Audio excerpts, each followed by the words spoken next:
अवधूत चिंतन श्री गुरुदेव दत्त महाराज की जय. सर्वांना श्री स्वामी समर्थ, श्री गुरुदेव दत्त. तर आपण लक्ष्मी प्राप्तीसाठी सेवा म्हणजे श्रीयंत्रावरती कुंकुमार्चन कसं करायचं ते आज आपण पाहणार आहोत. आणि त्याची मांडणी म्हणजे आपण थोडक्यात काय आहे ते मी तुम्हाला सांगणार आहे. त्यानंतर आपल्याला 2 प्रकारचे श्रीयंत्र भेटतात. एक पंचधातूचं भेटतं, एक स्फटिकचं पण भेटतं. तर स्फटिकचं श्रीयंत्र माझ्याकडे नाही, मला एवढी माहित नाही त्या यंत्राची. मी पंचधातूचंच वापरते. म्हणजे माझं मी 5 वर्षापूर्वी घेतलं तेव्हा ते ₹1100 ला घेतलं मी केंद्रातनं. दिंडोरी प्रणितमधनंच घेतलं पंचधातूचं हे श्रीयंत्र मी. पण आता त्याची प्राईस कमी झाली आहे. आता 700 ला भेटतं. एवढी प्राईस उतरली आहे. पण छोटंच मी आपण कसं असतं आपली सेवा छोटी असते. आपल्याला मोठी मोठी वस्तू घेतली की मोठी सेवा करावी लागते. म्हणून छोटं घेतलं की कसं आपल्याला जमेल तसं आपण संसारिक बायका असतो, मुलं-बाळांसमोर आपल्याला सेवा करायच्या असतात त्याच्यामुळं. त्यानंतर आपण श्रीयंत्र हे देव्हाऱ्यातच ठेवावं म्हणजे आपण कुठे दुकानात ठेवतो, कधी गाडीत लावतो, हे चुकीचं आहे. कारण आपण तिथं मग आपण एखादा व्यवसाय सुरू केला, तिथं श्रीयंत्र नेऊन ठेवतो. आपण त्याला साधी अगरबत्ती लावत नाही, आपल्याकडनं त्याच्यावर सेवा केली जात नाही. कुंकुमार्चन हे किमान महिन्यातून एकदा किंवा मग आठवड्यातून एकदा असं झालंच पाहिजे. म्हणजे श्रीयंत्राचं आपल्याला शुद्धून एकदा करा किंवा मंगळवारी करा किंवा मग शुक्रवारी करा. या 2 वारांपैकी एका वाराला केलं तरी चालतं. नाहीतर मग दर महिन्याच्या पौर्णिमेला केलं तरी चालतं.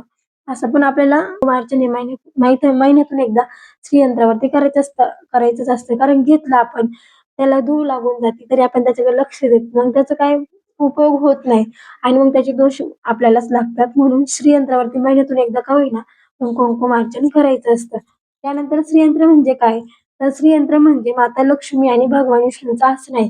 हे लक्ष्मीचं प्रतीक मानलं जातं. श्रीयंत्र हे लक्ष्मीचं प्रतीक मानलं जातं. तर आपण कुंकुमार्चन करताना मांडणी कशी करावी आणि अर्थात सेवा कोणत्या घ्याव्या हे आज पाहू. तर मांडणी आपल्याला सर्वात प्रथम चौरंग घ्यायचा आहे. त्याच्यावरती आपल्याला लाल कलरचा कपडा अंथरायचा आहे. त्यानंतर आपल्याला डिशमध्ये श्रीयंत्र ठेवायचं आहे. त्यानंतर आपल्याला तुपाची बत्ती लावायची आहे. धूप असेल तर अगरबत्ती असेल तर अगरबत्ती, धूप असेल तर धूप लावायचं आहे. त्यानंतर आपल्याला कुंकू आणि शक्यतो करून कुंकू आपण घरी बनवलेलं घ्यायचं. आपण काही-काही कुंकूमध्ये केमिकल असतं. काही-काही नसतं. मग आपण घरी पण शक्यतो बनवू शकतो कुंकू आपण. ते कसं बनवायचं कुंकू घरी मी तुम्हाला एकदा पुढच्या व्हिडिओमध्ये नक्कीच सांगेन. आता तुमच्याकडे जे असेल ते तुम्ही यूज केलं तरी चालेल. त्यानंतर आपल्याला सेवा काय करायच्यात? सेवा आपल्याला 16 वेळा श्रीसूक्त बोलायचं आहे. मग तुम्ही प्राकृत बोला किंवा मग संस्कृत बोला, दोन्हीही चालेल. पण शक्यतो मी सांगेल संस्कृतच बोला, कारण संस्कृत कसं आपण रोज बोलून आपलं लवकर पाठ होतं. प्राकृत पाठ होत नाही. त्याच्यामुळं संस्कृतच बोला. त्यानंतर आपल्याला 16 वेळा विष्णू गायत्री मंत्र बोलायचा आहे. तो मी तुम्हाला बोलून दाखवते. ओम नारायणाय विद्महे वासुदेवाय धीमहि तन्नो विष्णू प्रचोदयात. हा मंत्र 16 वेळा बोलायचा आहे. त्यानंतर आपल्याला 16 वेळा लक्ष्मी गायत्री मंत्र बोलायचा आहे. ओम महालक्ष्मीच विद्महे विष्णुपत्नीच धीमहि तन्नो लक्ष्मी प्रचोदयात. हा मंत्र झाल्यानंतर आपल्याला नवर्ण मंत्र 16 वेळा घ्यायचा आहे. ओम ऐं ह्रीं क्लीं चामुंडाय विच्चे हा मंत्र आपल्याला 16 वेळा घ्यायचा आहे. आणि कमलात्मक मंत्र हा तुम्ही शक्यतो करून श्रीयंत्र बोलतानाच घ्या. म्हणजे श्रीयंत्राचं पहिलं कडवं, त्यानंतर आपल्याला श्री स्वामी समर्थ बोलायचं आहे आणि त्यानंतर आपल्याला कमलात्मक मंत्र बोलायचा आहे. तर तो कोणता? ओम श्री ह्रीं श्री कमले कमलालय प्रसिद्ध प्रसिद्ध श्री ह्रीं श्री महालक्ष्मी नमः. हा मंत्र आपल्याला बोलायचा आहे. हा पूर्ण श्रीसूक्त होईस्तोपर्यंत प्रत्येक कडव्याच्या लास्टला आपल्याला हा मंत्र बोलायचा असतो. अशी आपल्याला श्रीयंत्रावरती कुंकुमार्चन करायचं आहे. त्यानंतर आपल्याला कुंकुमार्चनने करंगडी शेजारचं बोट म्हणजे आपण नॉर्मल कुंकू लावतो ते बोट आणि आपला अंगठा ह्या 2 बोटांनी आपल्याला कुंकुमार्चन करायचं आहे. आणि आपल्याला स्तोत्र बोलताना आपल्याला म्हणजे कुंकवाचा अभिषेक करत आपल्याला हे सगळे मंत्र स्तोत्र बोलायचे आहेत.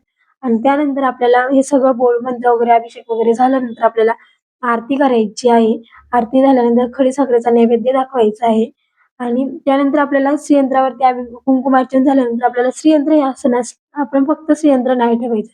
त्याच्यावरती आपल्याला कमळकट्टीची माळ ठेवायची आहे. सगळी सेवा झाल्यानंतर. त्यानंतर मी तुम्हाला दाखवते पुढं कसं कुंकुमार्चन करायचं ते थोडक्यात. त्यानंतर आपल्याला असंही करू शकता. त्यानंतर एक कुंकुमार्चनचं पुस्तकही भेटतं. त्याच्यात पण 108 नामावली आहे. 108 नावांची नामावली आहे. ती नामावली म्हणूनही तुम्ही श्रीयंत्रावरती कुंकुमार्चन करू शकतो. त्यानंतर खूप प्रभावशाली सेवा आहे. की तुम्ही 16 दिवस तुम्ही संकल्पयुक्तपणे ही सेवा करू शकता लक्ष्मी प्राप्तीची. खरंच खूप सुंदर सेवा आहे कुंकुमार्चन श्रीयंत्रावरती करा, पौर्णिमेला आवर्जून करा. अशा प्रकारे आपल्याला सेवा करायची आहे. व्हिडिओ आवडला असेल तर लाईक करा, शेअर करा, सबस्क्राईब करा आणि कमेंटमध्ये श्री स्वामी समर्थ लिहायला विसरू नका. लाईक करा, शेअर करा, सबस्क्राईब करा.